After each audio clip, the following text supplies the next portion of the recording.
going to talk about today is what we always talk about: how to make money in real estate, how to make money in property without owning it.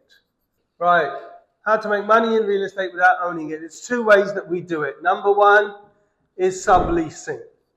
Subleasing means that you rent a property on a long lease with the permission from the landlord to sublease. So you long lease it, you furnish it, and then you list it on Airbnb, booking.com for a profit. This typically requires an investment of 150k minimum upwards. If you don't have that kind of investment, the second option is to manage properties for landlords as a short-term rental operator. Basically, what you're doing is the same as here. You're putting them on Airbnb and booking.com, managing the check-in, the checkouts, but you're not renting the unit, and you're doing an 80-20 approximate split with the landlord. Landlord gets 80, you take 20. So now you're earning money without having to lease the unit, buy the furniture. They're going to give you their units furnished. You're going to manage them, get the guests on it, list it on Airbnb, booking.com, get the guests in, do the check-in, the checkout, the cleaning, the maintenance, the photography, etc., all of it, and give 80% of the revenue to the landlord and keep 20% for yourself. This doesn't require that investment, but still is a healthy return on investment. Now we're going to go in a little bit depth. Subleasing is not what it was a year ago, 2 years ago, since COVID, 5 years ago.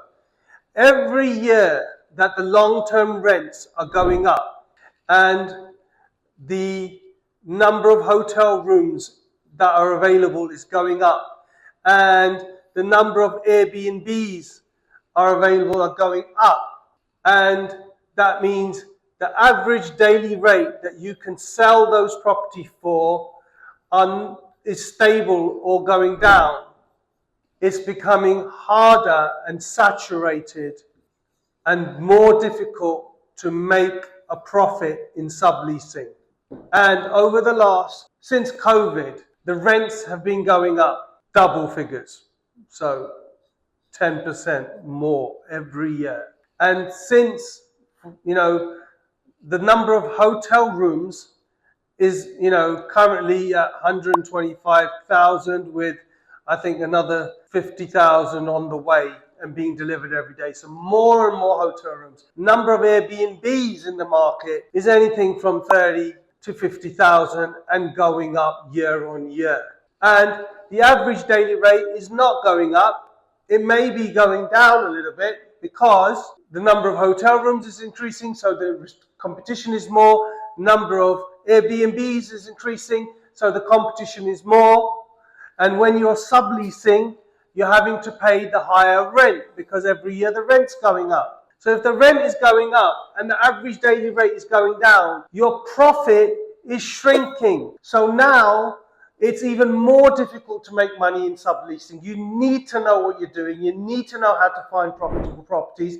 You need to make sure that you understand what is all the costs, true costs, and what is the real chance of a profit, because it's very tight. And properties that were making profits up until recently are now not making profits anymore, and a lot of subleasers are losing money. So you really need to know how to find profitable properties, and that is done by doing projections based on real data. And I have another video somewhere where I go into a long video about how to do the projection. And what we're finding is that this market now, where we're still getting a high daily rate and a profit in this, is the luxury market. Luxury. Profits are still available. So things like villas on the Palm, bigger investment, bigger profit, more likely to succeed. these 125,000 hotel rooms and 50,000 Airbnbs are primarily studios and one beds. You do not want to compete in that inventory. So if you are going to do this and you're going to sublease, you want 3 beds plus 7 beds, 5 beds, villas, whatever. The more the bedrooms, the better for you, because it's less inventory that you're competing with. But it's getting dangerous and risky because, like I told you, rents are going up, so you're having to pay more to rent the unit. Number of hotel rooms is increasing, so you're competing with more inventory. Number of Airbnbs is increasing every year, so you're competing with more competitors. And the average daily rate that you can sell the property for on Airbnb and Booking.com is probably coming down a little bit because of all of these factors. So you have to be even more smarter when you're sourcing your profitable property and doing the projections, and we teach you how to do that. And really, this is only still happening in the luxury market space. 3 beds plus, villas on the palm, etc., etc. Now, if you have the appetite for that, and you have the money and the liquidity, and you're willing to put time and effort to it, this still works. But if you're going to do this, put some money, think it's going to be a passive business, give it over to a property manager to manage for you, you're not going to make a profit. The property manager is the only one who's going to make money. You'll be lucky to break even. The second thing, like we suggested, is for the people who don't have the money for that or don't want to take those risks but still want to be in the business, is managing short-term rental properties for landlords. Like I said, and when you manage for landlords, you do all the same work, but you give them 80% of the income and you keep 20%. This is an average. It can be 15%, it can be 25%. It depends on the kind of unit, the work involved, how you negotiate. And you're doing exactly the same job because you're going to list it on Airbnb, you're going to do the design, the photography, you make money on the cleaning, on the maintenance, on the furnishings, if you're doing furnishings for them, and you're making 20%. So if you've got 100 properties, let's start with if you've got 1 property, right? 1 property, average rental income on a property in Dubai is about 150,000. If you're charging 20% of 150,000, you're making 30,000, 30K per year on that property if you're charging 20%. So if you've got 20 properties times 30,000 a year per property, you can make 600,000 in gross revenue per year without having to buy a single property. And you're just providing the full management suite of solutions. If you want to learn how to do that, we teach you how to do that in our mentorship program.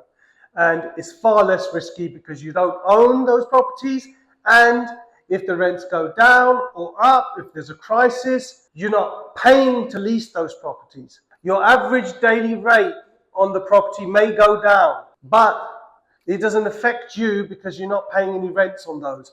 You will still get a percentage of that income dropping into your bank account on a daily basis. Market goes up, market goes down, market goes sideways, no risk to you at all. So if you're a broker and you're selling properties, you should be offering this service to everybody who buys your property to be able to get more income for your landlord and for yourself from that landlord. If you're a landlord, you should be learning how to do this to manage your own property so that you can save the 20% that you'd give to an operator to do it for you if you have the time and energy to do this. So these skills are very useful for landlords, brokers, and anybody who wants to become an operator or a subleasing specialist. If you want any more information, reach out to us. Thank you.